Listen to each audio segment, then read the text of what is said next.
Tudo da Canção Nova em um só lugar. Canção Nova Play.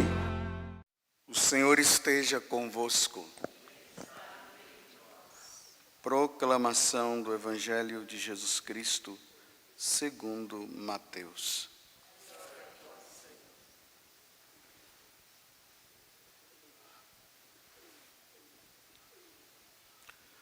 Naquele tempo, quando Jesus e os seus discípulos estavam reunidos na Galileia, ele lhes disse: o Filho do Homem vai ser entregue nas mãos dos homens.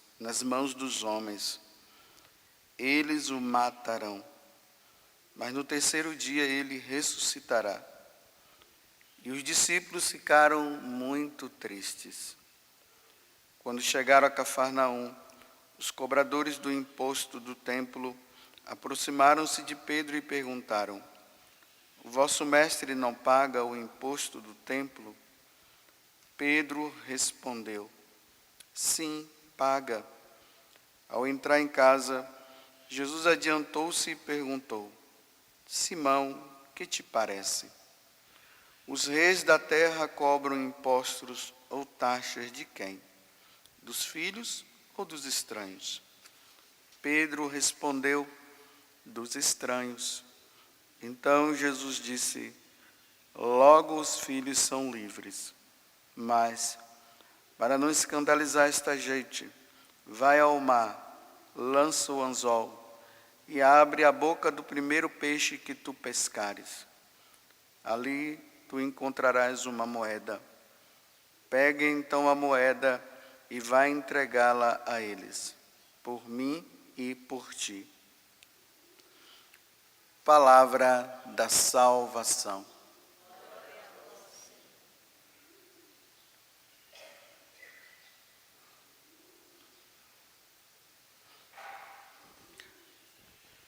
Na medida em que Jesus ele vai aproximando-se do momento em que ele vai se entregar por amor pela nossa salvação, ele vai relembrando os apóstolos sobre o que vai acontecer. É tipo uma preparação que ele faz. Ele fala uma primeira vez, ele fala uma segunda e ele fala uma terceira. E na quarta acontece tudo que ele acabou falando. É o que nós vimos hoje no início do Evangelho, nesse capítulo 17 do Evangelho de São Mateus. Quando estava se aproximando esse tempo, aí o Filho do Homem, Jesus começou a dizer para eles: o Filho do Homem vai ser entregue nas mãos dos homens, eles o matarão, mas no terceiro dia ele ressuscitará. Vejam só, os santos sempre disseram e nos ensinaram: lembrar dos sofrimentos de Jesus é salutar, é bom para a nossa alma. Nós não podemos passar um dia sem lembrar da paixão do Senhor. Ali quando o salmo, o salmista fala: lembrai sempre das maravilhas do Senhor. Muitas vezes a gente pensa, que lembrar das maravilhas do Senhor é simplesmente lembrar de alguma coisa que Deus fez na nossa vida. É muito mais do que isso, é lembrar o que realmente Deus fez por nós. E o que foi que Deus fez? Deus amou tanto o mundo, que Ele deu o seu Filho, por amor a nós, para que nós pudéssemos nos salvar. Ele deu o Filho dele pela nossa salvação.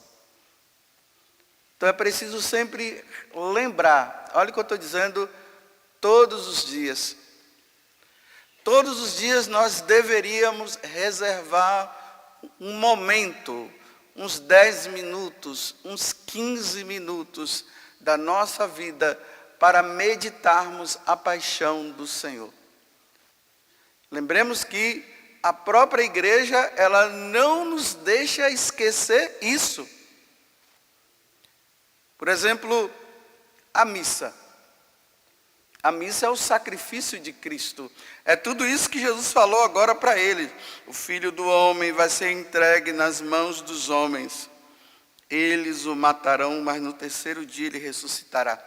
Todos os dias, você que participa da missa diária, ou você que vai na missa dominical, quando você for à missa, você precisa ir lembrando disso. Eu estou indo para participar do sacrifício de Jesus na cruz. E ali na missa é relembrado, né?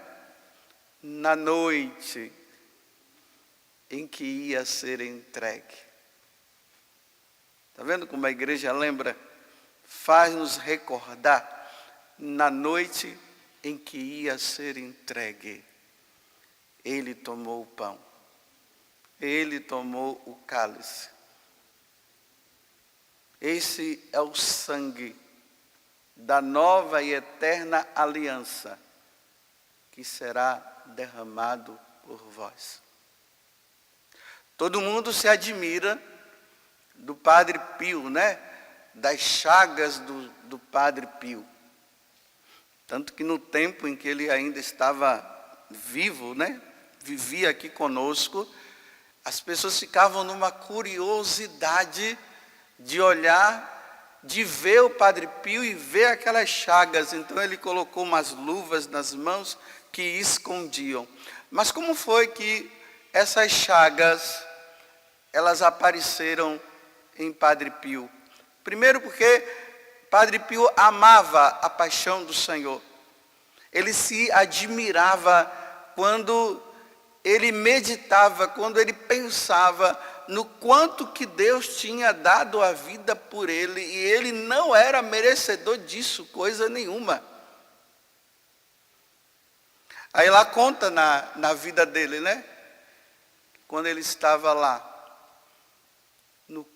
diante do crucificado, vendo Jesus crucificado naquela imagem, e ele meditando os sofrimentos de Jesus, de repente ele começou a sentir aquelas dores no corpo dele, e quando ele começou a observar, estava impresso no corpo dele a paixão de Cristo. Não esqueçamos que São Paulo também dizia: eu não prego outra coisa a não ser Cristo crucificado. Eu não tenho outra pregação a fazer para vocês, a não ser falar de que Jesus foi crucificado por amor a nós. São Francisco de Assis, quando ele sobe lá naquele monte, e lá também ele meditando a paixão de Jesus, aí aquele serafim vem, e aí as chagas também aparecem nele. E uma das coisas que São Francisco ele fazia quando ele estava lá em cima, meditando a paixão do Senhor, ele chorava e chorava. E por que ele chorava? E ao mesmo tempo que ele chorava, ele gritava: o amor não é amado. E chorava. Porque se nós meditarmos a paixão do Senhor, não teria como nós não nos apaixonarmos por Jesus. Se você quer se apaixonar por Jesus, medite a paixão do Senhor, não tem outra forma. Nós não vamos conseguir amar Jesus apenas meditando a cura de Bartimeu, a conversão da mulher adúltera. Não, nós chegamos a amar Jesus quando nós meditamos a sua paixão. E veja como é que a igreja faz, né? Terça-feira, meditamos os mistérios da sua paixão. Toda sexta-feira no terço. No sábado, na sexta-feira, a mesma coisa. Nós não podemos de maneira nenhuma esquecer. Veja que na sexta-feira da paixão, tudo está voltado para aquele momento sublime, aonde Jesus ali está diante de Pilatos e ele sofre por amor a nós, passando por tantas vergonhas. Por exemplo, quando ele é desnudado, tiram a roupa dele na hora em que ele carrega a cruz. Na hora em que ele é colocado, ou melhor, na hora que a cruz é colocada no chão, e de repente ele vai para ser crucificado, ele não foge. É muito amor de Deus para conosco. E na história da igreja nós vamos ver, né? Para nós não esquecermos, aí aparece esse tal do santo sudário, aquele pano, e naquele pano está contido, está ali representado, está mostrado ali o sofrimento de Jesus, como ele ficou. Ontem eu estive com algumas pessoas lá no Mosteiro da Sagrada Face, né, que tem aqui em Roseira, e ali tem a congregação dos sacerdotes, né? Daqueles padres que rezam pelos sacerdotes. E o fundador dessa congregação, ele no dia da sexta-feira da paixão, foi pedido que ele pintasse, né, num pano lá, a face de Jesus, para que tivesse aquele ato de Verônica, né, que Verônica pega o pano e ali, ó vós que passais, quem é que está aqui? Ela vai cantando ali, né, e se canta em latim. E ele fez a pintura do rosto de Jesus, e quando ele fez, a pintura não ficou muito boa não, porque ele não era um bom artista, ficou feia pra caramba. Só que quando foram olhar pelo verso, né, do pano, estava estampada a face de Jesus, da mesma forma como está no Santo Sudário. E levaram para pesquisar, para saber, e ali observou-se que não tinha como uma pessoa fazer algo tão feio e do outro lado aparecer bonito. Era para ficar mais feio ainda, e apareceu bonito. Então nesse Mosteiro da Sagrada Face, aqui em Roseira, se vocês forem lá tem um altar dedicado a essa face que está lá, né? De um lado está o lado realmente que ficou feio quando ele pintou, e do outro lado está a pintura como Deus pintou. Mas para quê? Para que nós não possamos de maneira nenhuma esquecer do quanto que Jesus sofreu por nós. A devoção maior de Santa Teresinha era a Sagrada Face, né? Tanto que ela colocou até o sobrenome dela, esse, né? Santa Teresinha da Sagrada Face, porque ela meditava. Agora, o que é que isso causa em nós quando nós meditamos a paixão do Senhor? Bem, a primeira coisa é o que eu já disse, né? É amar a Deus. Não tem como não amar a Deus. Não tem como você meditar a paixão do Senhor e não ter o Senhor como o seu herói, o seu super-herói. Não tem como. O segundo, a gente olha e diz assim, mas meu Deus, como o Senhor, sendo Deus, passou por isso tudo, por amor a essa simples criatura que ainda no dia a dia só faz te ofender. E se o Senhor pudesse fazer de novo, o Senhor faria. Isso causa vergonha em nós. E por causar vergonha em nós, isso nos leva também a pedir para Ele: Senhor, que eu não te ofenda mais. Isso causa em nós essa compulsão na nossa alma de querer amá-lo verdadeiramente de todo o nosso coração. Um outro fruto que nós tiramos da meditação da paixão do Senhor: diante dos nossos sofrimentos, não tem como nós ficarmos lamentando.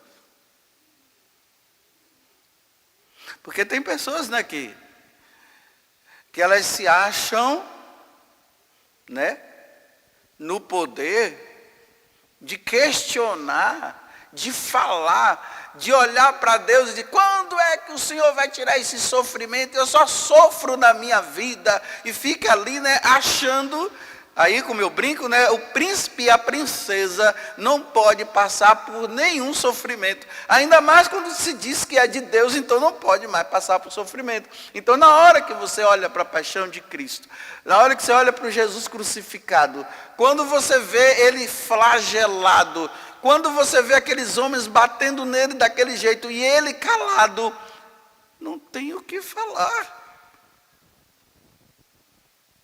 O que é que eu vou falar? O que é que você vai falar? Diante de tanto sofrimento que ele passou, quem somos nós para questioná-lo? Não tem como. E isso faz com que nós, então, sejamos submissos e façamos a vontade de Deus.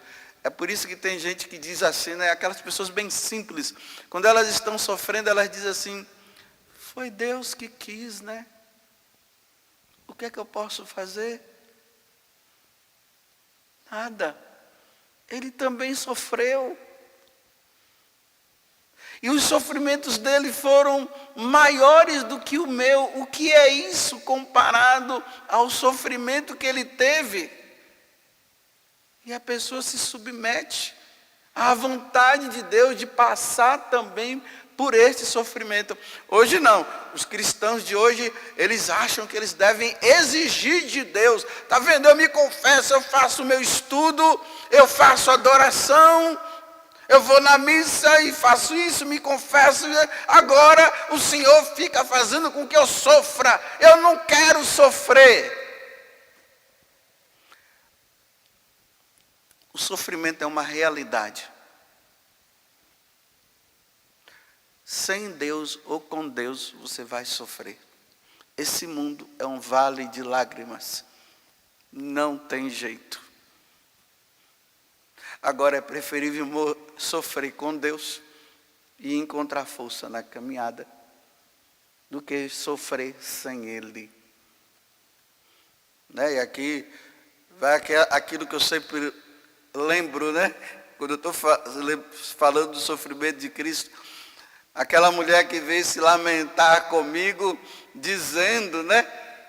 Ah, eu sofro, minha vida é um sofrimento e tal, tal. Eu disse para ela: mas minha senhora, Jesus sofreu também.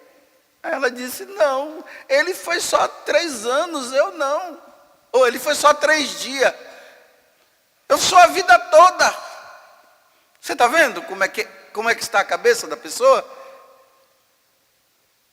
O sofrimento que nós passamos purifica a nossa alma, diminui o nosso tempo no purgatório. É por isso que quando uma pessoa ela morre dando a vida por Jesus, num ato de fé, o sofrimento dela é tão grande, de entrega total e de submissão a Deus, que uma pessoa que morre mártir, ela vai direto para o céu. Vai direto.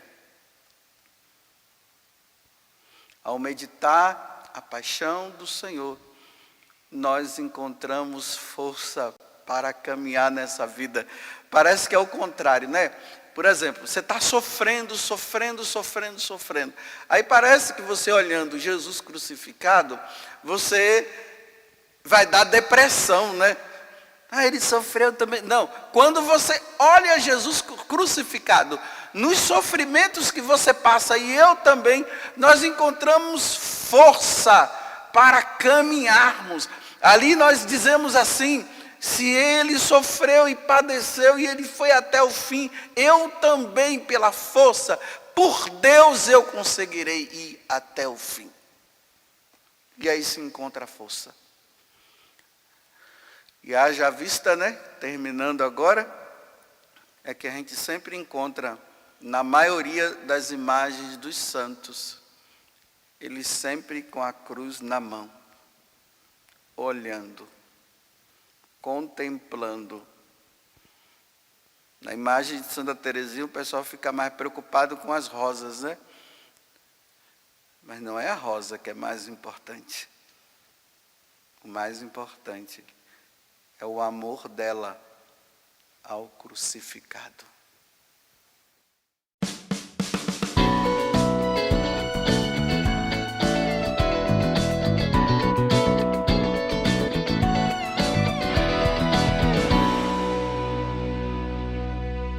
Você já parou para pensar na vocação sacerdotal? E você sabe o que é preciso para se tornar um padre? E quanto tempo leva esse processo? Pensando nisso, preparamos um conteúdo sobre vida sacerdotal. Acompanhe comigo! É preciso dedicar-se bastante, pois são anos de estudo para ser ordenado padre. Para se tornar padre é preciso frequentar o seminário, fazer uma faculdade de filosofia por 3 anos, 1 ano de apostolado e mais 4 anos de faculdade de teologia. É muito conhecimento, vocês não acham? Mas convenhamos, né?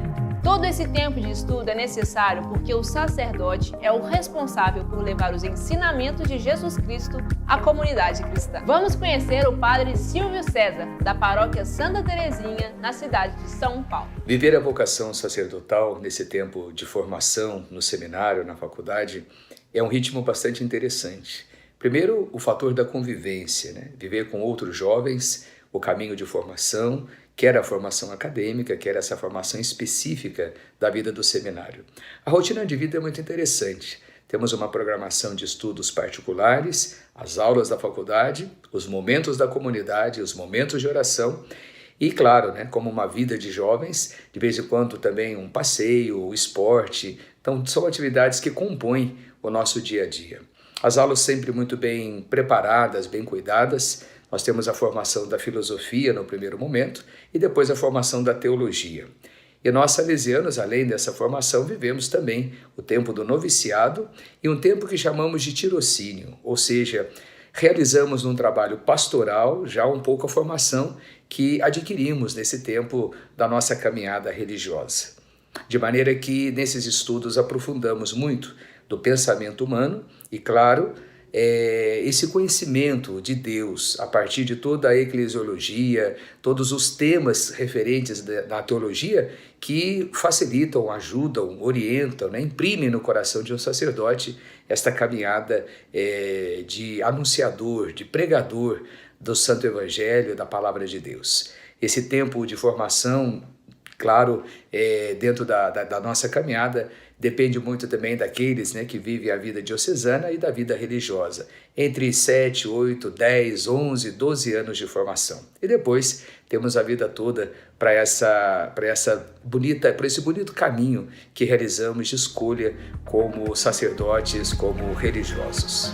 Vocês puderam conhecer um pouco do Padre Silvio, mas a vida de um sacerdote é muito diferente no dia a dia. Ser padre na rotina de uma paróquia e também na vida de comunidade é um ritmo bastante intenso, porque a vida de comunidade ela tem essa característica muito especial da convivência. O tempo de oração, o tempo de meditação, as refeições que fazemos juntos, o dia a dia, quando também encontramos um tempo como comunidade para um lazer, um descanso, curtir um pouco a vida dos irmãos, o sentido de fraternidade, que é muito bonito também na nossa caminhada enquanto pessoas que vivem, né, o celibato, vivem esta vida de intimidade, essa vida como pessoas sozinhas, mas que nos abrimos a essa dimensão de sermos irmãos em comunidade. E claro, dentro de uma paróquia, o ritmo é bastante intenso, o tempo todo procurado por pessoas, as celebrações, os eventos que realizamos, as pastorais que acompanhamos, enfim, tudo isso faz com que o dia a dia ele se torne intenso. Claro que cada ambiente paroquial, cada espaço que adquirimos, eles são carregados de muitas atividades, desde o processo de administração dentro de uma paróquia, toda a dimensão pastoral e, claro, a dimensão sacramental, que é o ponto essencial de uma atividade pastoral dentro da paróquia.